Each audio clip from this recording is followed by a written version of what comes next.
యెషయా గ్రంథము 10వ అధ్యాయం. విధవరాండ్రు తమకు దోపుడు సొమ్ముగా ఉండవలెననియు తల్లిదండ్రులు లేని వారిని కొల్లపెట్టుకొనవలెననియు కోరి న్యాయ విమర్శ జరిగింపకుండా దరిద్రులను తొలగించుటకును నా ప్రజలలోని బీదల న్యాయమును తప్పించుటకును అన్యాయపు విధులను విధించు వారికిని బాధకరమైన శాసనములను వ్రాయించు వారికిని శ్రమ. దర్శన దినమున దూరము నుండి వచ్చు ప్రళయ దినమున మీరేమి చేయుదురు? సహాయము నొందుటకు ఎవరి యొద్దకు పారిపోవుదురు? మీ ఐశ్వర్యమును ఎక్కడ దాచుకొందురు? వారు చెరపట్టబడిన వారి క్రింద దాగుకొనుచున్నారు, హతులైన వారి క్రింద కూలుచున్నారు. ఇలాగు జరిగినను యెహోవా కోపము చల్లారలేదు, ఆయన బాహువు ఇంకనూ చాపబడి ఉన్నది. అష్షూరీయులకు శ్రమ. వారు నా కోపమునకు సాధనమైన దండము. నా దుడ్డుకర్ర, నా ఉగ్రత వారి చేతిలో ఉన్నది. భక్తిహీనులగు జనముల మీదికి నేను వారిని పంపెదను. దోపుడు సొమ్ము దోచుకొనుటకును కొల్లపెట్టుటకును వీధులను త్రొక్కించుటకును నా ఉగ్రతకు పాత్రులగు జనులను గూర్చి వారికి ఆజ్ఞాపించెదను. అయితే అతడు అలాగనుకొనడు, అది అతని ఆలోచన కాదు. నాశనము చేయవలననియు చాలా జనమును నిర్మూలము చేయవలననియు అతని ఆలోచన. అతడిట్లనుకొనుచున్నాడు, నా అధిపతులందరూ మహారాజులు కారా? కల్నో కర్కెమీషు వలె నుండలేదా? హమాతు అర్పాదు వలె నుండలేదా? షోమ్రోను దమస్కు వలె నుండలేదా?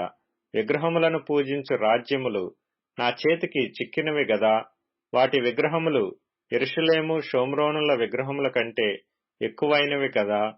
షోమ్రోనునకును దాని విగ్రహములకును నేను చేసినట్లు యెరూషలేమునకును దాని విగ్రహములకును చేయకపోదునా అనెను. కావున సీయోను కొండ మీదను యెరూషలేము మీదను ప్రభువు తన కార్యమంతయు నెరవేర్చిన తరువాత నేను అష్షూరు రాజు యొక్క హృదయ గర్వము వలని ఫలమును బట్టియు అతని కన్నుల అహంకారపు చూపులను బట్టియు అతని శిక్షింతును. అతడు నేను వివేకిని, నా బాహుబలము చేతను నా బుద్ధి బలము చేతను అలాగు చేసితిని. నేను జనముల సరిహద్దులను మార్చి వారి ఖజానాలను దోచుకొంటిని. మహాబలిష్ఠుడనై సింహాసనాసీనులను త్రోసివేసితిని. పక్షి గూటిలో ఒకడు చెయ్యి వేసినట్టు జనముల ఆస్తి నా చేత చిక్కెను. ఒకడు విడువబడిన గుడ్లను ఏరుకొనున్నప్పుడు రెక్కను ఆడించున్నది అయినను, నోరు తెరచున్నది అయినను, కిచకిచలాడునది అయినను లేకపోవునట్లు నిరభ్యంతరముగా నేను సర్వలోకమును ఏరుకొనుచున్నానని అనుకొనును.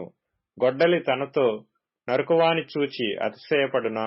రంపము తనతో కోయువాని మీద పొగడుకొనునా?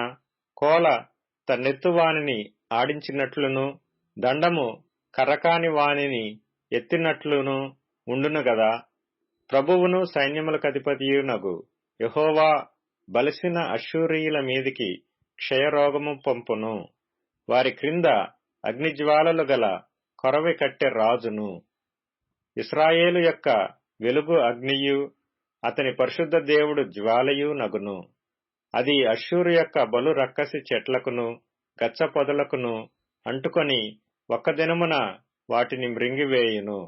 ఒకడు వ్యాధిగ్రస్తుడై క్షీణించిపోవునట్లుగా శరీర ప్రాణములతో కూడా అతని అడవికిని అతని ఫలభరితమైన పొలములకును కలిగిన మహిమను అది నాశనము చేయును. అతని అడవి చెట్ల శేషము కొంచెమగును, బాలుడు వాటిని లెక్క పెట్టవచ్చును.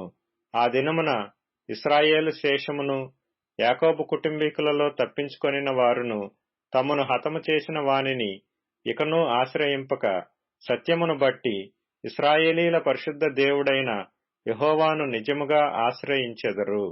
శేషము తిరుగును, యాకోబు శేషము బలవంతుడగు దేవుని వైపు తిరుగును. నీ జనులైన ఇశ్రాయేలు సముద్రపు ఇసుక వలె ఉండినను దానిలో శేషమే తిరుగును.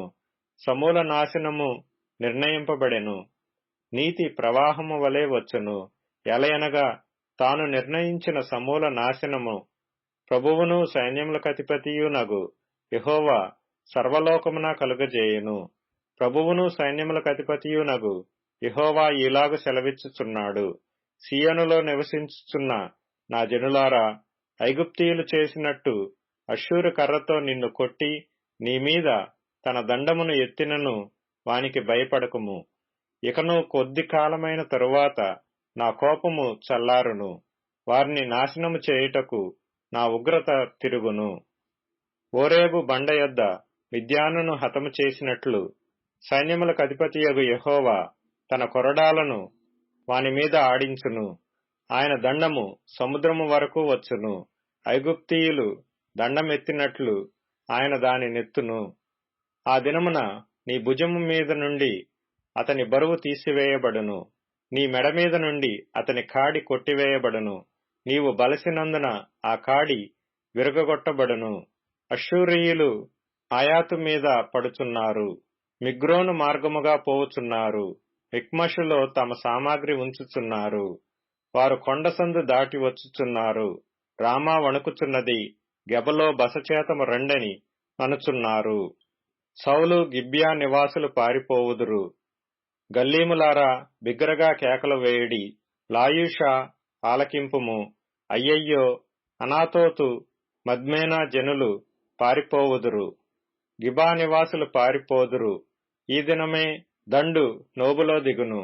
ఈ దినమే సియోను కుమారి పర్వతమును యెరూషలేము కొండ మీద వారు తమ చెయ్యి ఆడించుదురు.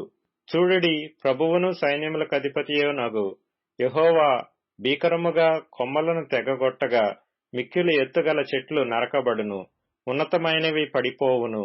ఆయన అడవి పొదలను ఇనుప కత్తితో కొట్టివేయును. లెబానోను బలవంతుడైన యొకని చేత కూలిపోవును.